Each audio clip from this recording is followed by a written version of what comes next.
इस बुलेटिन के प्रायोजक हैं क्लैरिस हॉस्पिटल्स छिंदवाड़ा। नगर निगम द्वारा सप्लाई किए जा रहे नलों के पानी में गंदगी की समस्या को लेकर नगर निगम अध्यक्ष सोनू मांगो, नेता प्रतिपक्ष हंसा दहाड़े, कांग्रेस पार्षदों सहित रहवासियों ने गुरुवार को कलेक्टर को शिकायत की। पार्षदों ने नलों से निकला गंदा पानी लेकर कलेक्ट्रेट पहुंचे और समस्या के समाधान के लिए आवेदन दिया। निगमाध्यक्ष सोनू मांगो ने बताया कि शहर के वार्ड 29, 31 और 39 में पेयजल पाइपलाइन के ऊपर सीवर चैम्बर बना दिए गए हैं, जिससे लीकेज होने पर गंदा पानी सप्लाई में मिल रहा है, जिसके चलते नलों में गंदा पानी आ रहा है। निगम आयुक्त को बार बार शिकायत के बावजूद भी कोई समाधान नहीं निकला। इसी को लेकर हमने कलेक्टर साहब से समस्या का जल्द समाधान करने की गुहार लगाई। वार्ड नंबर 39 में लगातार यहाँ पे क्षेत्रवासी भी आए हैं, लगातार क्षेत्रवासी अपनी पेयजल की समस्या को लेकर आ रहे हैं। जो सीवर का पानी है वो नलों में आ रहा है घरों में, तो वो जनता जो है बहुत ज़्यादा समस्याओं का सामना कर रही है। ये पानी इतना गंदा है कि ये पीने युक्त नहीं, अपने कपड़े बर्तन धोने युक्त भी पानी नहीं है। पेयजल की पाइपलाइन, उसके ऊपर सीवर वालों ने चैम्बर बना दिए, तो चैम्बर में भी लीकेज है और पाइपलाइन में भी लीकेज है। वो दोनों पानी मिक्स होकर घरों में नलों में जो है वो सीवर का जो पानी है वो घरों में नलों में वो पानी आ रहा है। कमिश्नर साहब को बार बार ये बताया कि छिंदवाड़ा के अधिकांश हिस्सों में गंदा पानी आ रहा है। बार बार उन्हें सूचित करने के बाद, बार बार इंजीनियर साहब को बताने के बाद जनता के साथ और स्वास्थ्य के साथ ऐसा खिलवाड़ होगा नगर निगम द्वारा, तो आने वाले समय में अगर ये स्थितियां ठीक नहीं होती हैं तो हमारा कांग्रेस पार्षद दल आंदोलन करेगा। कलेक्टर शीलेंद्र सिंह की अध्यक्षता में गुरुवार को जिले के नगरीय निकायों की विस्तृत समीक्षा बैठक आयोजित की गई। बैठक में निर्माण कार्य, प्रधानमंत्री आवास योजना, राजस्व वसूली, राष्ट्रीय शहरी आजीविका मिशन, स्वच्छ भारत मिशन और सीएम हेल्पलाइन सहित विभिन्न योजनाओं की प्रगति पर चर्चा हुई। कलेक्टर ने जनवरी माह में नगरीय निकायों की राजस्व वसूली में हुई वृद्धि की सराहना की।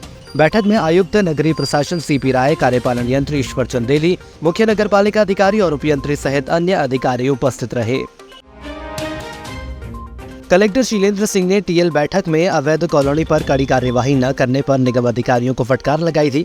फटकार के बाद नगर निगम द्वारा बीते 4 दिनों से लगातार अवैध कॉलोनियों पर कार्यवाही की जा रही है। इसी क्रम में निगम आयुक्त चंद्र प्रकाश रॉय के नेतृत्व में गुरुवार को भी 3 कॉलोनाइजरों पर एफआईआर दर्ज हुई, जिसमें रूपलाल खजरी की भूमि, दीपक लोनिया करबल और देवराज सातपुते लोनिया करबल की भूमि पर बिना स्वीकृति अवैध कॉलोनियां विकसित की गई और प्लॉटों का विक्रय किया गया। जांच में पाया गया कि तीनों कॉलोनाइजर लाइसेंस या विकास की अनुमति नहीं थी। साथ ही बुनियादी सुविधाओं की भी कोई व्यवस्था नहीं की गई थी। पर्याप्त सुनवाई के बाद इन कॉलोनियों को अवैध घोषित कर दिया गया और नगर निगम के निर्देश पर संबंधित थानों में एफआईआर दर्ज कराई गई। इसके पूर्व भी नगर निगम अमले द्वारा 2 दर्जन से अधिक अवैध कॉलोनाइजरों पर एफआईआर दर्ज की जा चुकी है। सांसद बंटी विवेक साहू की पहल पर जिले भर में आयोजित होने वाले वृद्धजन एवं दिव्यांगजन शिविरों की तिथियों में संशोधन किया गया है। अब ये शिविर 10 फरवरी से 18 फरवरी तक निरंतर आयोजित किए जाएंगे। इन शिविरों में पात्र लाभार्थियों को राष्ट्रीय वयोश्री एवं एडिप योजना अंतर्गत सहायक उपकरण व कृत्रिम अंग प्रदान करने के लिए चयन किया जाएगा।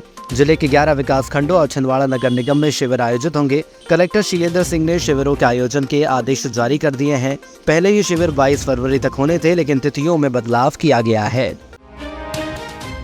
शहर की गुरैया रोड चैतन्य आश्रम के पास गुरुवार दोपहर 12 बजे के करीब नशे में धुत इलेक्ट्रिक ऑटो चालक ने बाइक को टक्कर मार दी। घटना में बाइक में सवार महिला की मौत हो गई।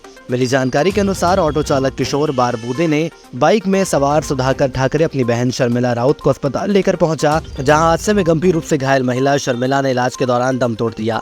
पुलिस ने फिलहाल ऑटो को जब्त कर आरोपी के खिलाफ विभिन्न धाराओं में मामला दर्ज कर जाँच शुरू कर दी है। जिला पंचायत सभाकक्ष में गुरुवार को बाल संरक्षण समिति द्वारा नवगठित बाल कल्याण समिति सदस्यों के लिए संयुक्त प्रशिक्षण कार्यक्रम आयोजित किया गया। इसमें सदस्यों को बाल संरक्षण से जुड़े कार्यों, कर्तव्यों और संस्थाओं की जानकारी दी गई। प्रशिक्षण का उद्देश्य बच्चों को मुख्य धारा में लाने और संरक्षण प्रदान करने की प्रक्रिया को समझाना था। इसमें बाल संरक्षण से जुड़े विभिन्न स्टेक होल्डर्स का परिचय भी कराया गया। इस अवसर पर जिला बाल संरक्षण समिति के सदस्य, बाल कल्याण समिति के अध्यक्ष व सदस्य, पीएलबी और किशोर न्याय बोर्ड के सदस्य मौजूद रहे। नवगठित बाल कल्याण समिति एवं पीएलबी किशोर न्याय बोर्ड के सभी सदस्यों का एक संयुक्त प्रशिक्षण कार्यक्रम का आयोजन किया गया है, जिसमें इन सभी सदस्यों को बाल संरक्षण समिति के अंतर्गत गठित होने वाले सभी कार्य कर्तव्यों से उन्हें प्रशिक्षित किया जाएगा। किस तरह जिले में बच्चों के लिए संस्थाएं चल रही हैं। निगम आयुक्त चंद्र प्रकाश राय ने कार्य सुविधा की दृष्टि से नवागत सहायक आयुक्त सुश्री मीना कोरी को राजस्व वसूली, स्वच्छ भारत मिशन, अतिक्रमण, उद्यान सौंदर्यीकरण एवं शासन की जन कल्याणकारी योजनाएं यथा संबल श्रम कर्मकार मंडल, NULM, प्रधानमंत्री स्वनिधि, समग्र पेंशन, राष्ट्रीय परिवार सहायता, समग्र KYC, आयुष्मान कार्ड, राशन पात्रता पर्ची, UDID कार्ड, दिव्यांगजनों से संबंधित कार्यों का दायित्व सौंपा है। PM आवास योजना के अंतर्गत इमलीखेड़ा में बन रहे MIG भवनों का निरीक्षण बुधवार को नगर निगम आयुक्त चंद्र प्रकाश राय के द्वारा किया गया। इस दौरान आयुक्त के कार्यपालन यंत्री ईश्वर सिंह चंदेली एवं सहायक यंत्री विवेक चौहान उपस्थित रहे। निगम आयुक्त ने भ्रमण के दौरान आवास से संबंधित परिक्षेत्र की अन्य व्यवस्थाओं का जायजा लिया। आयुक्त ने भवन निर्माता को निर्देश दिए कि भवनों के बाहरी कार्य एवं अन्य शेष कार्य 15 दिवस के भीतर पूर्ण कर जानकारी समक्ष प्रस्तुत करें। इसके उपरांत निगम आयुक्त ने इमलीखेड़ा में बन रही निगम की निर्माणाधीन दुकानों का निरीक्षण किया, जहां उन्होंने दुकान निर्माण को बारीकी से देखा। इन दुकानों को भी आयुक्त ने समय सीमा में पूर्ण करने के निर्देश दिए। गुरुवार को राजयोग शिविर के दूसरे सत्र में राजयोग शिक्षिका BK अदिति बहन जी ने परमात्मा की पहचान पर प्रकाश डाला। उन्होंने बताया कि परमात्मा सभी धर्मों के लोगों के पिता हैं, क्योंकि पिता वही होता है जिसे सभी बच्चे अपना माने। उन्होंने समझाया कि परमात्मा एक सुप्रीम ऊर्जा है जो अजन्मा, स्वयंभू और निराकार है। वे सृष्टि पर आकर मनुष्यों को राजयोग की शिक्षा देते हैं और उन्हें पापों से मुक्त करते हैं। अब कलयुग का अंतिम समय आ चुका है और आत्माओं को अपने वास्तविक घर शांति धाम लौटने की तैयारी करनी चाहिए। तो आत्मा का पिता परम आत्मा बिल्कुल आत्मा के जैसा, जैसे आत्मा स्टार है, लाइट है, एनर्जी है, वैसे ही वो भी supreme power, supreme energy, supreme light है। इसलिए उसे परम आत्मा कहते हैं। परम पिता, परम आत्मा। अब एक और वंडरफुल बात, परमात्मा वो जिसको सब लोग, सभी लोग, हिंदू हो, मुस्लिम हो, सिख हो या ईसाई हो, जैनी हो, जापानीज हो, चाइनीज हो, कोई भी हो, वो सभी लोग उस एक पिता को याद करें। तब कहेंगे सबका पिता एक है, सबका मालिक एक है।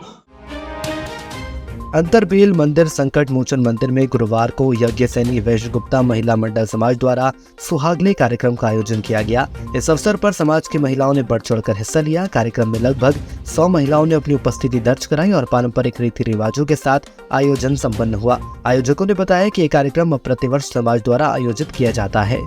यज्ञसेनी गुप्ता समाज महिलाओं द्वारा अंतरबेल हनुमान मंदिर जो नरसिंहपुर रोड पर है, वहाँ पे सुहागले पूजन का आयोजन किया गया, जिसमें समाज की सभी महिलाओं ने बढ़ चढ़कर हिस्सा लिया है और उन्होंने अपने कार्यक्रम को सफलतापूर्वक संपन्न किया है और समाज के द्वारा ये कार्यक्रम हर साल इसी तरह आयोजित किया जाएगा।